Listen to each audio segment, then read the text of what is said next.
Le 13 août 2020, un minibus vert, connu sous le nom de Gbaka vert, est devenu un symbole de violence et d'impunité dans les rues de Yopougon, une banlieue animée d'Abidjan. Rempli d'hommes armés, le véhicule est arrivé à une manifestation contre la candidature controversée du président Ouattara à un 3e mandat à Yopougon, où les tensions étaient déjà vives. Les hommes ont débarqué et ont violemment attaqué les manifestants, blessant plusieurs personnes et semant le chaos dans ce qui était censé être une manifestation pacifique.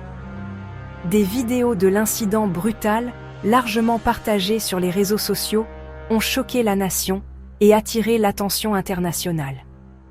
L'incident du Gbaka vert est rapidement devenu emblématique du climat de peur et de répression qui a marqué la période électorale de 2020, soulignant les profondes divisions au sein du pays.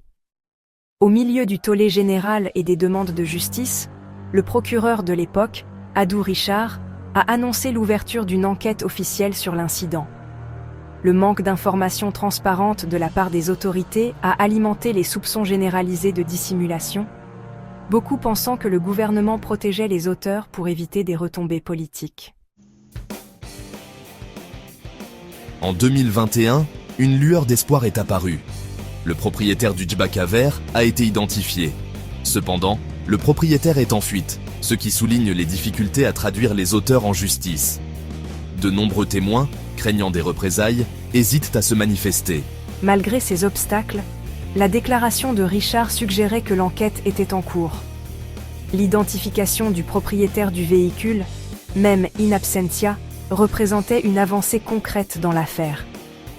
Le public, bien que toujours méfiant, gardait l'espoir que les auteurs de l'attaque du Gbaka vert seraient finalement tenus responsables. Avançons rapidement jusqu'en 2025, et une révélation choquante jette toute l'affaire dans le chaos. Je n'ai connaissance d'aucun dossier concernant l'affaire du Gbaka vert. Ces paroles ont provoqué une onde de choc dans tout le pays. Ce déni catégorique contredisait les déclarations précédentes de Richard et jetait le doute sur l'engagement du système judiciaire à rendre justice. La divergence entre les récits des deux procureurs est profondément troublante.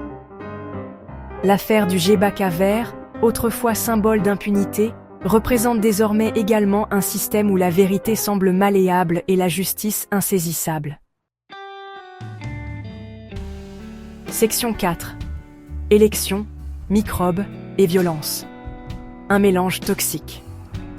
L'incident du Gbaka vert ne peut être considéré isolément.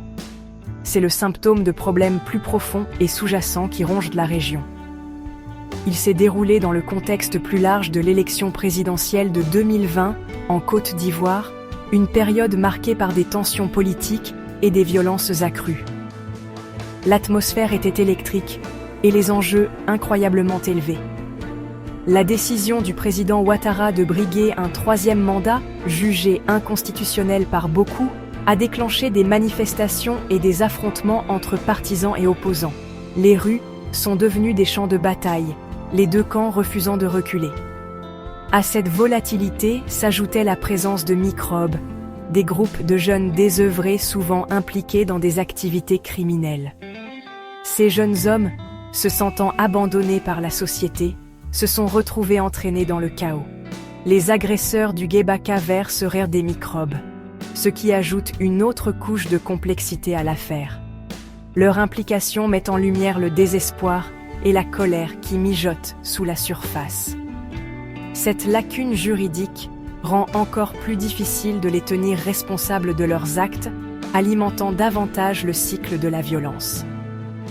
L'absence de responsabilité ne fait qu'encourager ces groupes, perpétuant les troubles. 5e section. Justice retardée, justice déniée. Les déclarations contradictoires concernant l'affaire du Gbaka vert, associées au contexte de violence électorale et au phénomène des microbes, dressent un tableau sombre du système judiciaire ivoirien qui lutte pour maintenir l'ordre et l'équité. Le manque de transparence et de responsabilité érode la confiance du public et perpétue un climat d'impunité, rendant difficile pour les citoyens de croire au système. L'incident du Gbaka vert bien qu'étant un événement isolé, reflète un schéma plus large de violence et de problèmes systémiques et de violation des droits de l'homme qui ont marqué l'histoire récente de la Côte d'Ivoire, laissant des cicatrices sur la nation. Le gouvernement ivoirien a la responsabilité de veiller à ce que justice soit rendue, non seulement pour les victimes de l'attaque du Guebaka vert, mais pour toutes les victimes de violences politiques, en veillant à ce que personne ne soit laissé pour compte.